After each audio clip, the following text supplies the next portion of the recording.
जियो Hotstar पे Mohanlal sir की दोस्तों एक मूवी रिलीज हुई है जिसका नाम है थोटरम। अब मैंने इस मूवी को थिएटर में भी देखा था लेकिन मलयालम लैंग्वेज में।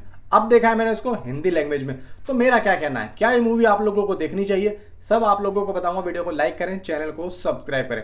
देखो थंबनेल में तो आप लोगों ने देख लिया होगा कि 100% रीमेक, और फोटो वगैरह भी आप लोगों ने देख लिए होंगे।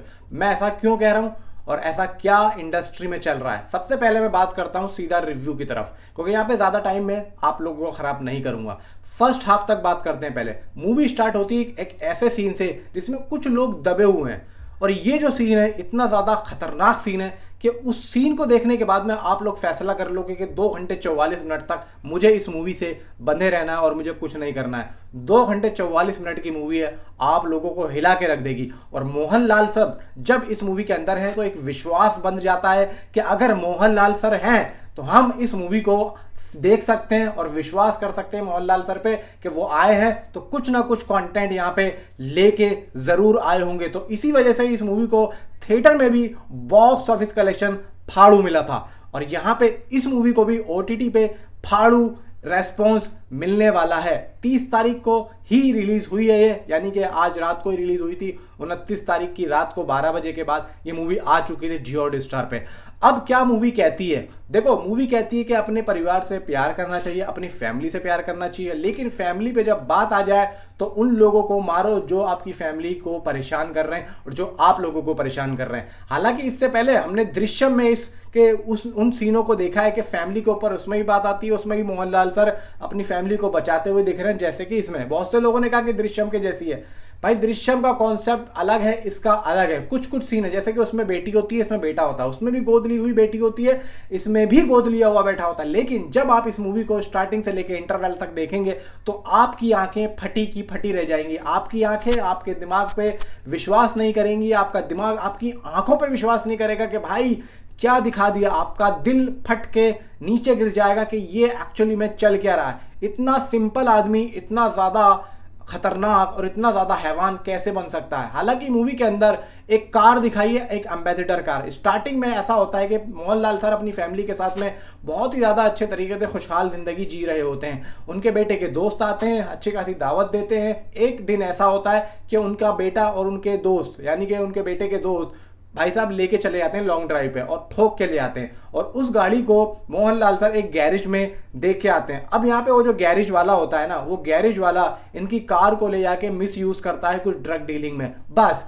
यहीं से उनकी कार पुलिस के हत्थे लग जाती है, और मोहनलाल सर जब अपनी कार को छुड़वाने जाते हैं ना, वहीं से असली कहानी शुरू होती है। उनकी कार उन्हीं के फैमिली मेंबर की मौत की जिम्मेदार हो सकती है, ये मोहनलाल सर को नहीं पता था। अब वो कौन होगा, कैसे होगा, उनकी बीवी होगी या उनकी बेटी होगी, मौत किसकी होगी, ये सब आप लोगों को मूवी के अंदर देखना है। और जब यहाँ पे मोहनलाल सर को पता लगता है कि ये कार मेरे ही एक फैमिली मेंबर की दुश्मन बन चुकी है, जबकि उसकी बॉडी इन्हीं की कार के अंदर मौजूद है, मोहनलाल सर को पता ही नहीं है। और जब पता लगता है कि वो जिस तरीके से बदला लेते हैं, फर्स्ट हाफ तक तो आप लोगों को यही पता लगेगा कि भाई कुछ हुआ ही नहीं है, कार पुलिस वालों ने पकड़ी थी और मोहनलाल सर ने अपनी कार को छुड़ा लिया है। लेकिन भाई साहब सेकेंड हाफ में इस मूवी का असली सेशन शुरू होता है कि जब मोहनलाल सर अपनी उस फैमिली मेंबर की मौत का बदला लेते हैं पुलिस वालों से, और किस तरीके से लेते हैं ये सब आप लोगों को देखना है। किस तरीके से सीन्स को भाई साहब लिखा गया है,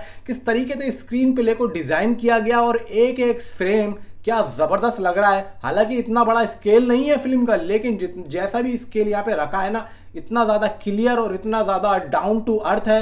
मोहनलाल सर अपने ही लेवल पे रह के किस तरीके से एक्शन कर रहे हैं भाई साहब, लास्ट में आप लोग देखोगे तो हिल जाओगे। एक सिंपल सा आदमी किस तरीके से एक्शन कर रहा है, ये सब हम मोहनलाल सर से ही भाई साहब एक्सपेक्ट कर सकते हैं। उन्होंने जो काम किया इस मूवी के अंदर भाई साहब सैल्यूट है। और मोहनलाल सर जब भी आते हैं कुछ ना कुछ अलग और फाड़ू लेके आते हैं। अब दृश्यम 3 भी आ रही है, तो यहाँ पे भाई साहब देखो मोहनलाल सर का जो लाइनअप है बहुत ही ज्यादा जबरदस्त है और बहुत ही ज्यादा तगड़ा है। मैं कहता हूँ कि भाई बॉलीवुड में अगर मोहनलाल सर है ना, तो आज भी बॉलीवुड जिंदा है, और मोहनलाल सर की वजह से ही भाई साहब बॉलीवुड में बहुत तगड़ा रेस्पॉन्स देखने को मिलता है, क्योंकि मोहनलाल सर की दृश्यम के बाद में बहुत से लोग मलयालम इंडस्ट्री की मूवी को प्यार करने लगे हैं, यही नहीं ओवरसीज में भी। लेकिन एंड यहाँ पे एक ऐसा होता है कि जब आप एंड तक पहुंचोगे तो आप लोगों की रूह भी कांप जाएगी।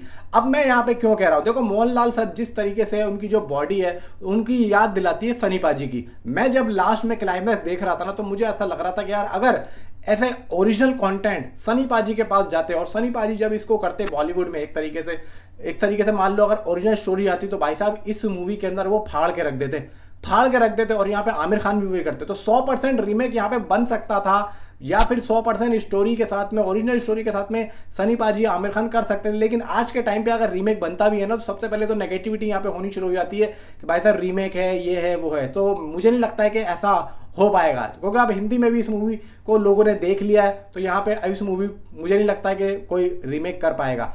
फिलहाल ये है कि भाई साहब मूवी का कॉन्सेप्ट आप लोगों को 100% पसंद आएगा, क्योंकि एक नॉर्मल जिंदगी से निकल के एक क्रिमिनल लाइफ तक जो सफर दिखाया है वो सफर आप लोगों को देखना है। लेकिन सिर्फ और सिर्फ गलत तरीके से नहीं, सिर्फ और सिर्फ अच्छे तरीके से। मोहनलाल सर जिस तरीके से अपनी फैमिली को बचा रहे हैं, सेम वही चीज दृश्यम वाला कुछ सीन हमें देखने को लगेगा। लेकिन यहाँ पे आप लोगों को ये नहीं देखना है कि भाई साहब हम दृश्यम देख रहे हैं, आप लोगों को यही सोचना है कि हम एक न्यू कंटेंट देख रहे हैं और न्यू स्टोरी देख रहे हैं, तभी आप लोगों को यहाँ पे मजा आएगा।